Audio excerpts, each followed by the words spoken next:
All right, so today's lesson, lesson 5.3, writing equivalent expressions, is the third learning target for this unit. Again, there's three learning targets for this unit.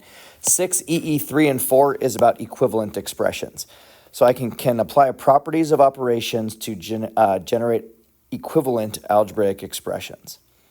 So this kind of do now, this thing that we did at the beginning of class, was just about us getting, just writing expressions that are equivalent without variables in it, right? So some students might have seen this frame and counted that there's 10 in each row, right? There's 10 here, but then there would only leave 8, right, in the 2 columns here. So a student might have found the total number of red tiles around this picture frame by doing 10 plus 10 and then adding the 2 8s. Another student might see the same thing and say, hey, well, that's 2 10s, right? Top and bottom, there's 2 rows of 10 plus the 2 rows of 8.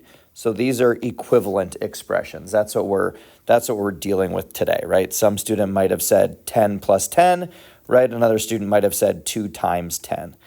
Either way, this is going to get you to the same answer, right? They're equivalent expressions. So that was kind of just the warm up. Example 1 is getting into the nuts and bolts of the lesson, and it turns out that the commutative property, right? That if any number, right, a plus b. So if you have 2 numbers and they're being added, well, they can be added in any order, right? A plus b is the same as b plus a. And the same thing we're multiplying, that a times b is the same as b times a. It works for numbers. It also works for variables. The associative property, I always think of associate, who you hang out with.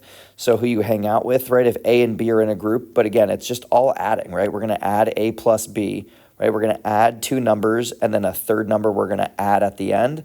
Well, it doesn't matter the order that we added in, right? We could say, well, okay, well, add b and c first and then add the a. I like to do this when it's something like this, when it's like 23 plus 9 plus 1, right? Like I would like to do it when it's this case. So I would say, well, instead of doing 23 plus 9 first, it'd be much better if we just added the 9 plus 1 first. So that's what the associative property says. That if it's all just adding anyways, why not add the 9 and the 1 first and then add it on to the 23, right? 9 plus 1 is 10, and then 10 plus 23 is 33. So that's what the associative property is saying. And it works out for multiplication too. The distributive property, right? This is what we do to multiply in our head. It's saying that if we have 3 times 10 plus 2, right? Basically 3 times 12. Well, what that's the same as doing is saying, hey, we have 3 times 10, right? We have 3 times 10, and we have 3 times 2. I should do this in the 3 times 10, and then we also have 3 times the 2.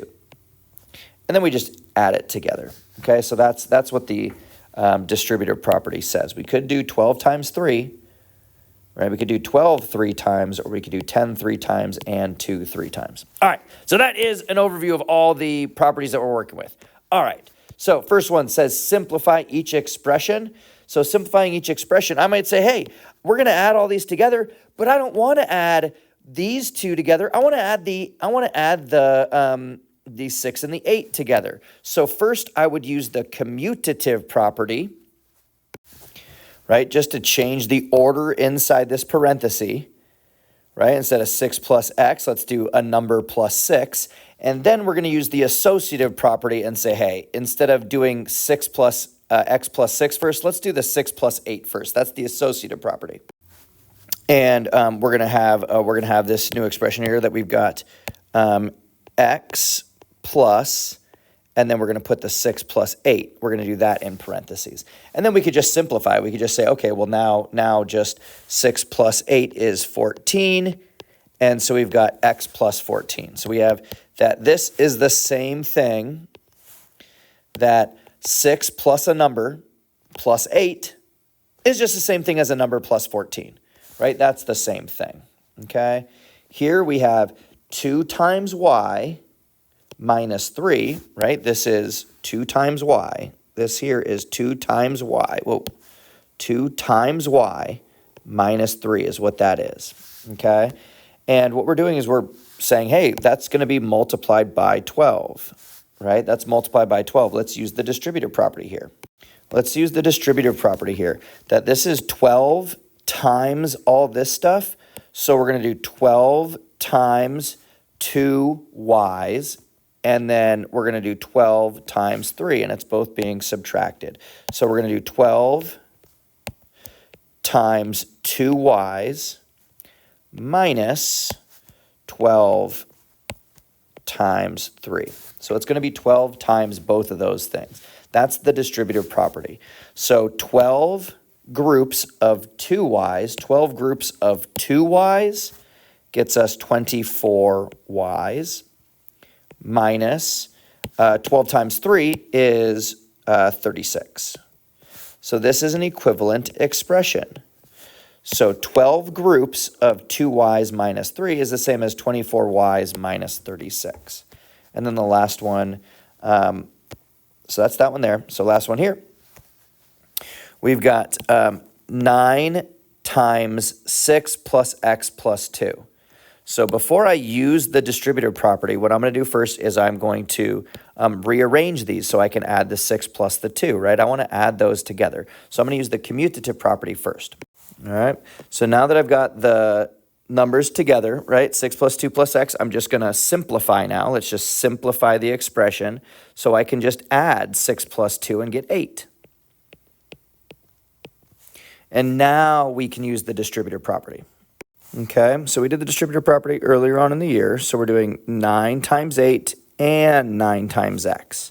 So 9 times 8 and 9 times x. All right, 9 times 8 is 72. And 9 times x, right, 9x's is just 9x. And that is our equivalent expression. So here we have x plus 14, and here we have 72 plus 9x's. So these are equivalent expressions. This expression is equivalent to this one using the commutative property. Here we just simplified, right? 6 plus 2 is 8. So this is an equivalent expression to this. And then this expression, 9 groups of 8 plus x, is equal to 9 eighths, right? 9 times 8 and 9 times x. And then we'll just simplify again, right? 9 times 8 is 72. 9 times x is just 9x. So this is as simple as it gets, right? So this is our constant term, and this is our variable term. All right, that's example 1. All right, example 2 is asking us to simplify its expression. So let's use these orders, let's use these properties to be able to simplify these expressions. So the commutative property is going to allow us to rearrange the order of these terms. Now we don't want to rearrange the terms with subtraction, so we want to leave this minus 5 here at the end. So when it's addition, so these 3 terms are being added, we can change the order of addition or multiplication. So since these 3 terms are being added, we can rearrange these terms and just put the 2x's next to the 3x's. The reason we want to do that is that if you see these 3x and 2x, right, the distributive property allows us to show, and it's just easier to think about this, that if you have 3 x's and you have 2 more x's, how many total x's do you have? And the answer is 5 x's. But what the distributive property wants you to show is that, hey, do you see this is 3 times x and this is 2 times x? Well, if that's the case, then what really has happened is that you've got a 3 plus 2 that are both being multiplied by x, right? That you have a 3 and you have a 2, and both of those things are being multiplied by x. So what you really have is you really have a 3 and a 2 being multiplied by x. So that's what you really have there. Plus you've got a 9 minus a 5, okay? And then what we can do is we can then simplify, right? We could just simplify the expression here. All right, 3 plus 2 is 5x's, like we already knew, right? 3x's plus 2 more x's is 5x's. We can prove that with the distributive property, right? And then just plus, we can do what 5 minus 9 minus 5 is, right? We could do what 9 minus 5 is. We get to subtract this 5 from the 9 and say, hey, 9 minus 5 is 4. So that's what the simplified expression is here. 5x's minus 4, right? We could do the x's with the x's, and then the constant terms, we can simplify the constant terms, right? 9 minus 5. Pretty cool stuff there. This, right, if we have, this one's pretty straightforward. If we have a y plus a y plus a y, now how many y's is that, right? Well, if you see it like I see it, well, it's 3 y's, right? It's a y plus a y plus a y. We have 3 y's there. That is what that is. That's what it simplifies down to. Now, the book wants me to show you this, right? Well, how many y's is this? Well, this is 1y plus 1y plus 1y, and the distributive property says what? Hey, we have 3 1's, right? We have 3 1's that are each being multiplied by y. So what is this like saying? Well, it's like saying we have a 1 plus a 1 plus a 1 that are each being multiplied by y, right? We have 3 1's that was each multiplied by y, right? Y times 1 is 1y, y times 1 is 1y, y times 1 is 1y. So we have then 3, right? 1 plus 1 plus 1 is 3 times y. So that's proving it. Guys, you don't have to do that. A y plus a y plus a y, right? If it was 5 plus 5 plus 5, that is equal to 3 5's, right? If it was 2 plus 2 plus 2, that's equal to 3 times 2, all right? So if you have a number added by itself 3 times, that's the same thing as 3 times that number, right? You've done that since elementary school, okay? All right. So what about this one here, C? So what we're going to do here, so we've got 7 and 6/10 times z, right? 7 and 6/10 z plus 2 z minus 5 y's, okay? So you've got this plus 2 of these, all right? 6 plus 2 of these. So what are we going to do first to maybe, I kind of want to get like how many z's are there really, kind of see what, if there's any constant terms and just go from there. Well, the first thing I want to do is I want to say, hey, well, if there's really 2 times everything here, let's use the distributive property. Let's use the distributive property and say, what do we really have, right? We're going to have 2 times z minus 2 times 5 y's. That's the distributive property at work. Okay, so we've got 2 times z minus 2 times 5 y's. And don't forget that we also are going to be adding the 7 and 6/10 z's. All right. So remember, my z's kind of look like my 7's, okay? So be careful there, right? Those z's look very much like my 7's. All right. Now what? So now that we've got that, we can just do some simplifying. We could just do our multiplying here. 2 times z is just 2 z's minus 2 times 5 y's. So that's 2 times 5 times y.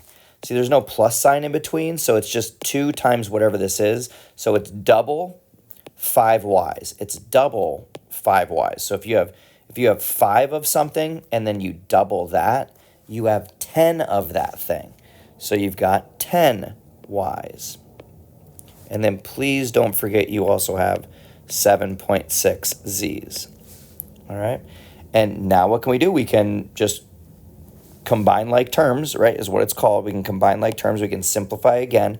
Might as well tell you what it's called in 7th grade. We can combine like terms. We can add the 7.6 z's plus the 2 z's. We can add those coefficients, right? If we're adding these together, right, it's just like if we have 7 of these plus 2 of these, right? It's the same thing, z's and z's. We get 9.6 z's minus 10 y's. Now, are z's the same as y's? No. No, they're not. So we can't subtract them until we know what these numbers are. Remember, these are numbers. So we got 9.6 of these minus 10 of these. Once we know what y is, we could add them. All right, so this last step, I should write it. is another simplifying step, but it's called combine like terms. All right, combine like terms.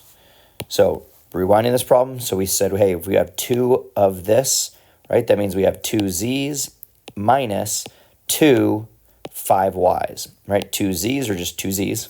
two groups of 5y's are 10y's. That's step 1. And then, oh, look, hey, we have z's over here and z's over here, right? How many z's do we have? We got 7.6 of these z's.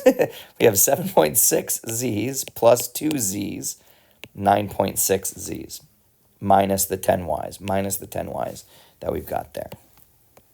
Okay, so that is combining like terms. Okay, and again, we can't combine these because are z's the same as y's? No, so those are not like terms. That is our final answer. Final answer, that is as simple as it gets. And I think you would say that's much simpler than up here, right? That's much simpler than up here. All right, let's connect it to real life. So the career, contractor career. Last year, a 2x4 board costs X dollars. This is just a size of a board, 2 inches by 4 inches, and then however long it is, right? Something like that. So that's what they call it, a 2x4. So 2 inches by 4 inches, and then however long you want it. So, all right. So 2x4 costs X dollars, okay, some amount of money we don't know. This year the price has increased $2, but you buy 3 of the boards. So how much does it cost? Write an expression for your total cost. So I like the expression here. So the old price for one of them, right? The old price was X. So this thing used to cost X dollars. Okay? But now the price increased by 2. So we've got X plus 2. So the new unit price is the old price plus $2. That's the new price for one unit. All right, for 1 unit. And then write an expression for each part of the question. Okay, so write and simplify an expression that gives you the total cost. Okay, so the first part's here, right? We got the old price here for X. The new price is X plus 2, and the total cost is going to be triple this. Now it's this whole thing, right? It's the new price. Whoa. It's the new price, X plus 2, tripled, right, times 3. It's been times by 3. So whatever this cost is, maybe it was $10. Maybe this price was 10, right? Let's pretend this is 10 for a second. It's not, but it might be. Let's say the old price was 10. Well, what's the new price? Well, the new price is 10 plus 2. All right, and then to find the total cost, we're going to take that, right? We're going to take the 10, add 2 to it to get 12, and then we're going to do that times 3. So a total of $36, okay? So if you're having a hard time thinking about it, the best way to do it is to add some, what the heck happened? Where'd that 3 go? Add some numbers to it, okay?